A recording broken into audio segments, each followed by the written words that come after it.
Good day, my dear students. So last week I asked you to read and watch a story narrative about Geo, Latif, and the Laksa. No, so this story is fictional but very plausible since it is in fact based on the real life experience of one of the authors. So it was through friendships that one was able to appreciate the meaning and impact of globalization. I also posted our first discussion board, and I want to read some of your comments, no? So I wrote in the discussion board after watching Gio and Latif's story. It was through friendship that one was able to appreciate the meaning and impact of globalization. The story shows how globalization operates at multiple intersecting levels. So what hints of globalization did you find in the story? I asked you to comment down, on the discussion board. And some of you was able to participate, and I'm very grateful that you participated. I think I have here 14 comments all in all. Now, let me read you some. Miss Samson said, globalization is really there because they found out dishes that are not originally from their country, but because of globalization, the trading of goods and services, technology, and flows of investment, people, and information. Mr. Blanco said, Latif watching Filipino telenovela, pangako sa'yo, even though he is Malaysian. Latif introducing Malaysian food to Gio that is from Cebu City, Philippines. Malaysian restaurants catering more diverse nationalities such as Australian. Okay. Who else? Miss Palad, all countries differ when it comes to language, cultures, and many other things, but globalization binds us together. It enables us to interact with other people whose beliefs are not the same with us. No? Mr. Lisada also commented, globalization is a progressive process by exchange and flows between different parts of the world. No? So, some of you differentiate globalization already, no? And some of you was able to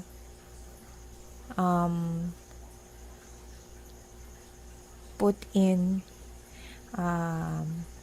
the how globalization works through Gio and Latif's story.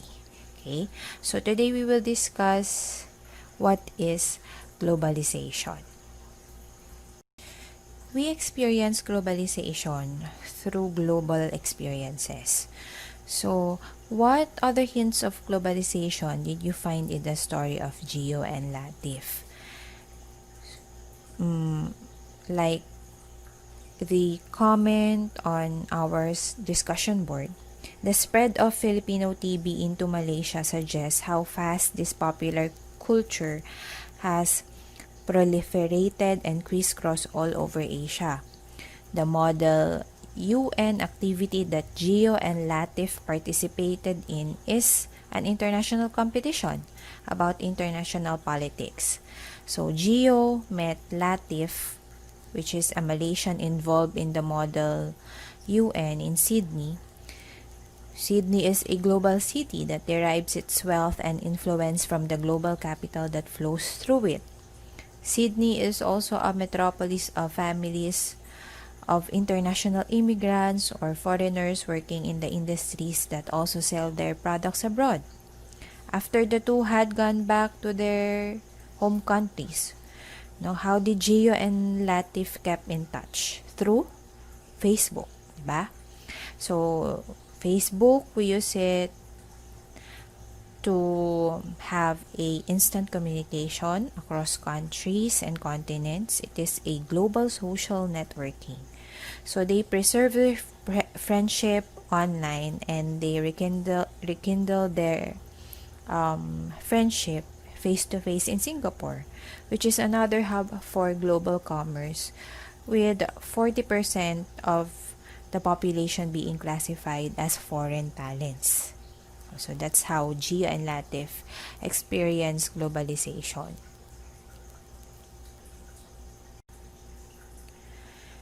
So we experience globalization in different ways. So Gio is a very privileged person who experience global flow in a different way. But for other people, the shrinking of the world may not be as exciting as Geo. No? So globalization is a complex phenomenon that occurs on multiple levels. It is an uneven process that affects people differently. So some may experience globalization negatively. Have you heard about mail order brides? No? So for foreign men living in other countries, after being promised a good life, once married to a kind husband in a rich city, they end up being sexual and domestic servants in foreign lands. Some were even sold off by their husbands to gangs which run prostitute rings in these cities. How about the government? And when they welcome foreign investments, no? In the belief that these foreign investors can provide jobs and capital for the country, the government will offer public lands as factory or industrial sites. So in the process, poor people living in these lands, also called urban poor communities, are being evicted by the government. The irony is that these people will be forcibly removed, no, from their homes, from their slums, no, and are also the labor force sought by foreign companies. Sila din yung magtatrabaho dun sa mga foreign companies. They had to be kicked out of their homes and then told that they could take an hour or two of bus travel from their relocated communities back to the old home for minimum wage work. Na yan yung naririnig natin na mga reklamo, no, when poor families that is forcibly removed from their slums, no, are relocated to farther areas, no. So because different people encounter globalization in a variety of ways, it is deemed useful to ask questions like, is globalization good or bad? No? Is it beneficial or not? No? So again, look back at these definitions of globalizations. No? Globalization is again a complex phenomenon that occurs on multiple levels, and it is an uneven process that affects people differently. So these are some description. So let's move on to the globalization, a working definition. So most accounts view globalization as primarily an economic process. So when a newspaper reports the nationalists are resisting globalization, it usually refers to the integration of the national markets to a wider global market, signified by the increased free trade.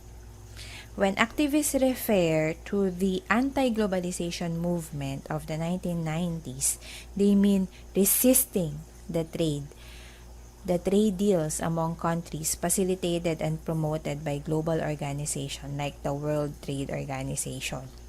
So, one of the best scholarly description of globalization is provided by Manfred Steger, who described the process as the expansion and intensification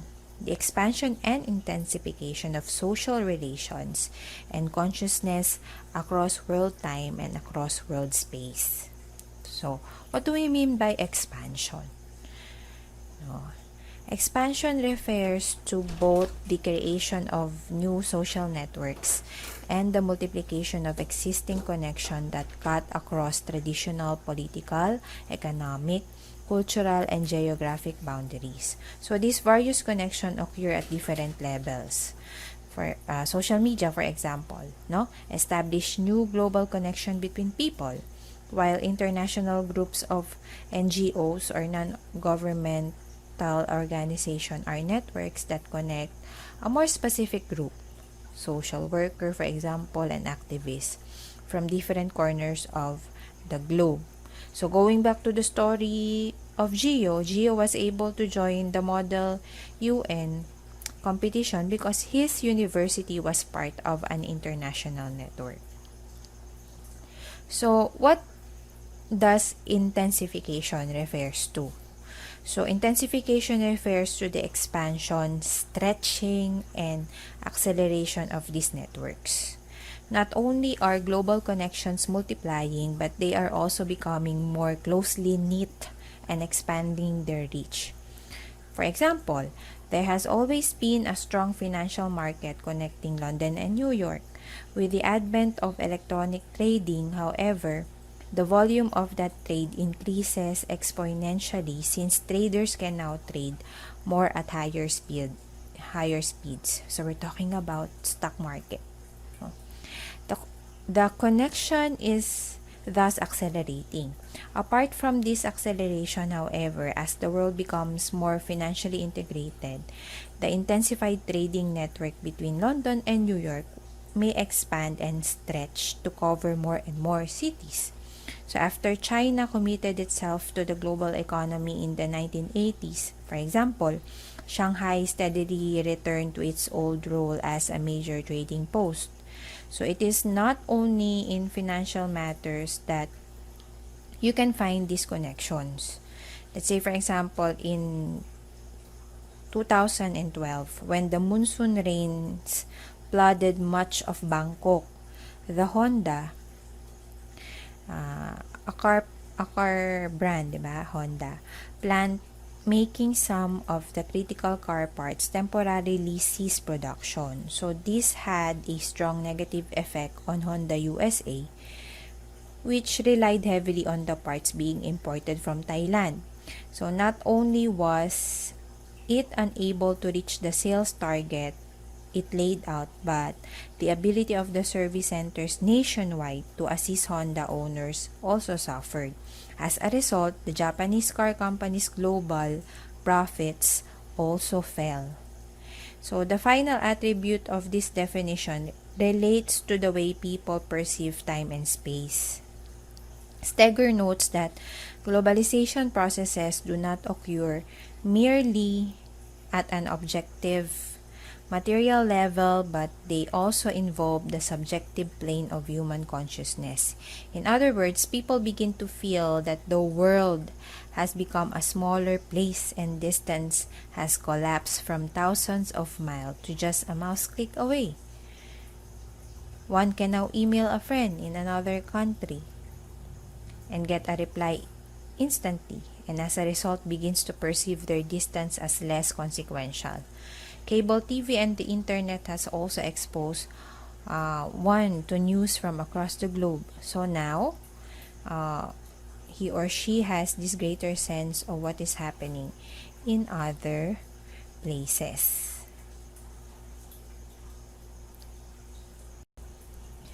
Steger posits that his definition of globalization must be differentiated with an ideology he calls globalism.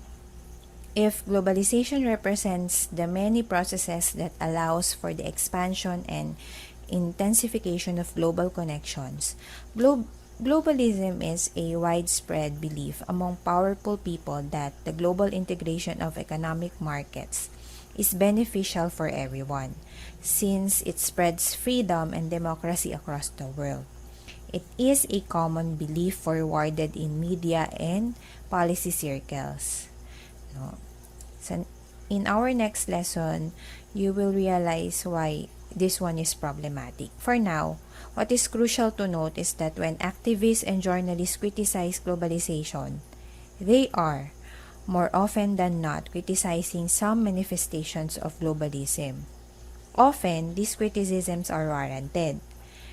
But nevertheless, it is crucial to insist that globalization as a process refers to a larger phenomenon that cannot simply be reduced to the ways in which global markets have been integrated. All this talk of large intersecting processes may be confusing, right?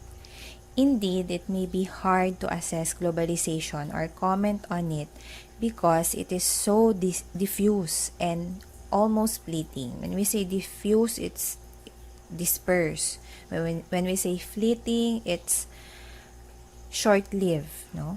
So some scholars have therefore found it simpler to avoid talking about globalization as a whole. Instead, they want to discuss multiple globalizations instead of just one process. So, for anthropologist Arjun Appadurai, different kinds of globalization occur on multiple and intersecting dimensions of integration that he calls scapes. And these scapes were divided into 5. So, an ethnoscape, for example, refers to the global movement of people, ethno, while a mediascape is about the flow of culture. A technoscape refers to the circulation of mechanical goods and software. A financescape denotes the global circulation of finance, money. And an ideoscape is the realm where political ideas move around. So although they intersect, these various scapes have differing logics. So they are thus distinct windows into the broader phenomenon of globalization.